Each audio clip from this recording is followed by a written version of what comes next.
ജീവിക്കാനുള്ള അവകാശം നിയമപരമായിട്ട് കിട്ടിയ ആദ്യ പ്രാണി എന്ന പദവി ആമസോൺ മഴക്കാടുകളിലെ കൊമ്പില്ല തേനീച്ചകൾക്ക് ലഭിച്ചിരിക്കുകയാണ്. ജീവിക്കൂ, ജീവിക്കാൻ അനുവദിക്കൂ.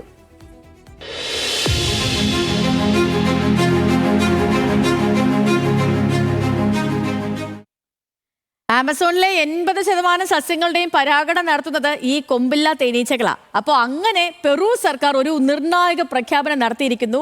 കൂടുതൽ കാര്യങ്ങൾ നമുക്ക് സരിക പറഞ്ഞുതരും. Sarika, good evening. കൗതുകമുള്ളൊരു പ്രഖ്യാപനമാണ്. ആമസോൺ മഴക്കാടുകളെ സംബന്ധിച്ച് ഈ കൊമ്പില്ല തേനീച്ചകളുടെ പ്രാധാന്യം അത്രമേൽ പ്രധാനപ്പെട്ടതാണ്. എങ്കിലും ഈ പ്രഖ്യാപനത്തിലേക്ക് പെറു സർക്കാർ നയിച്ച കാര്യങ്ങൾ എന്തൊക്കെയാണ് സരിക?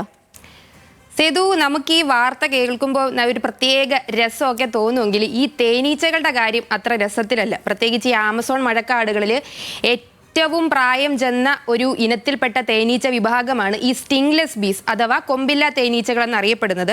ഇവർ ഇപ്പോൾ ഒരു വംശനാശ ഭീഷണിയുടെ വക്കിലാണ്. കാരണം വനനശീകരണവും ആവാസ വ്യവസ്ഥയുടെ ഈ കാലാവസ്ഥ വ്യതിയാനവും ഒക്കെ തന്നെയാണ് പ്രധാന കാരണം. കൂടാതെ ഈ യൂറോപ്പിൽ നിന്നുള്ള ഒരു പ്രത്യേക ഇനത്തിൽപ്പെട്ട കൊലയാളി തേനീച്ചകളുടെ ആക്രമണവും ഈ നമ്മുടെ ഈ സ്റ്റിംഗ്ലെസ് ബീസ് നേരിടുന്നുണ്ട്. അപ്പോൾ ഈ സാഹചര്യത്തിലാണ് പെറു സർക്കാർ ഒരു തീരുമാനം കൈക്കൊണ്ടത്. ജീവിക്കാനുള്ള അവകാശം ഈ തേനീച്ചകൾക്കുമുണ്ട്, അവർക്ക് അതിനുള്ളൊരു നിയമം കൊണ്ടുവരണമെന്ന തീരുമാനമായി. അതുകൊണ്ട് തന്നെ പെറുവിൽ സാറ്റിപ്പോ എന്ന മുനിസിപ്പാലിറ്റിയിലാണ് ഈ നിയമം കൊണ്ടുവന്നത്. ഈ നിയമത്തിനനുസരിച്ച് ഈ സ്റ്റിംഗ്ലെസ് ബീസിന് ഒരു ആരോഗ്യകരമായ ഒരു എൻവയോൺമെന്റിൽ ജീവിക്കാനുള്ളൊരു അവകാശവും പ്രത്യുൽപാദനത്തിനുമുള്ള സംരക്ഷണവുമാണ് സർക്കാർ അവിടെ ഇവർക്ക് ഒരുക്കുന്നത്. സേതു.